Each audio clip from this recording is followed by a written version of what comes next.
جو کچھ ہو رہا ہے یہ ایک بین الاقوامی منصوبہ ہے، اسی کے تحت ہو رہا ہے۔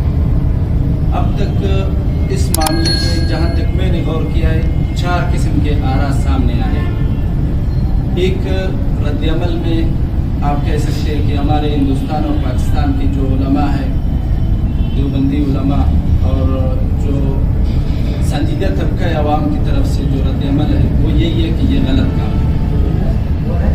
ایک اور رائے ہے وہ معذرت خواہانہ قسم کی رائے ہے، اس میں اس طرح کا موقف اختیار کیا گیا ہے کہ خادم الحرمین شریفین کے نام پر ایک خط لکھی جائے اور اس خط کے اندر انتہائی نرم قسم کے الفاظ ہو اور ان الفاظ سے ان کو کوئی تکلیف نہ پہنچے اور فلان تمام قسم کے احترامات کا لحاظ رکھا جائے۔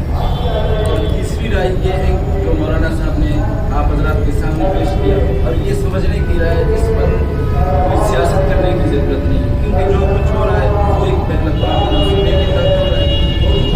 اس پر میرے خیال میں شور شرابے ہنگامے یہ پھر اسی ایجنڈے کے تحت ہوگا، جیسے کہ گلی محلوں میں تبلیغی جماعت کے مخالف بھی ہے، ان کے حامی بھی ہے، اور کچھ چیزیں ایسی ہیں جو نظر انداز کرنے سے حل ہو جاتے ہیں۔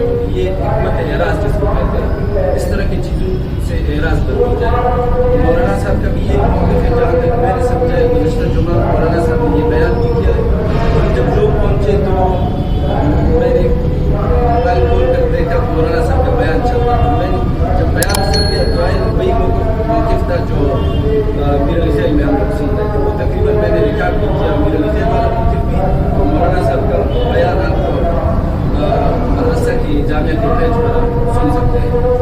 چوتھا جو موقف تبلیغی جماعت سے متعلق پابندیوں کے حوالے سے جو اب تک نظریات میں آئے وہ یہی ہے، جو ساتھیوں نے اس کا تذکرہ کیا کہ کچھ حلقوں کی طرف سے